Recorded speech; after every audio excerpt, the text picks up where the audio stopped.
And he said, you know, if I were to fall and break my arm and I couldn't work, we'd be in a lot of trouble. He said, I don't think we should skate anymore. So we didn't.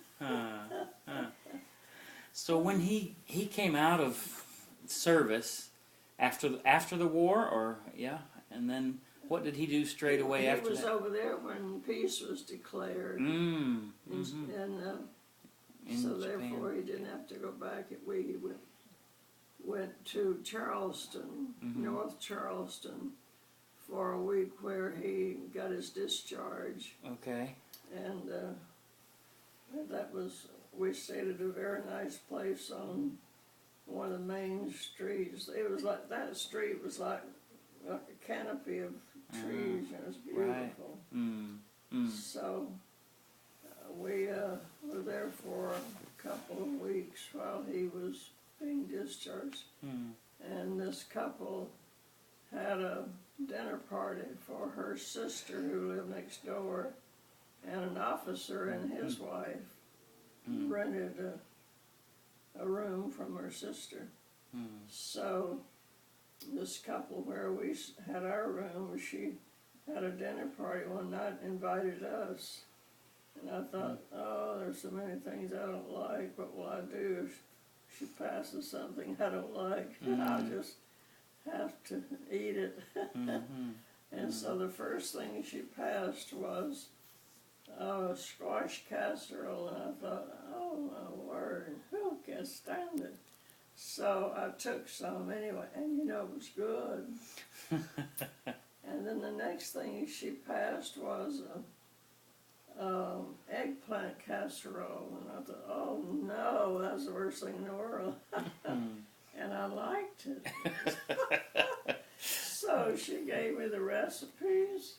So that was the beginning of my first recipe book. I went to town and got an old notebook, you know, paperback.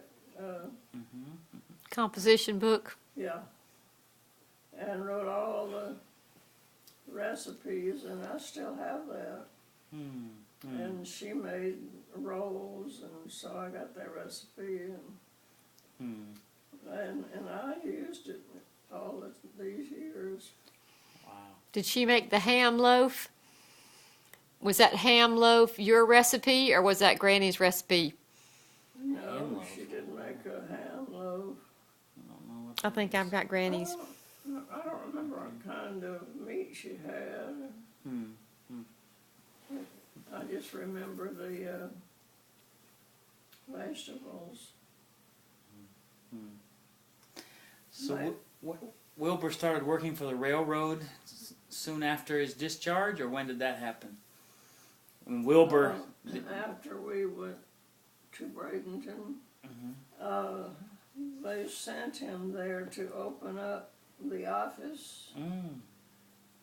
So he had it constructed, and one side, big area, was for the mechanics, with rolling doors up, you know.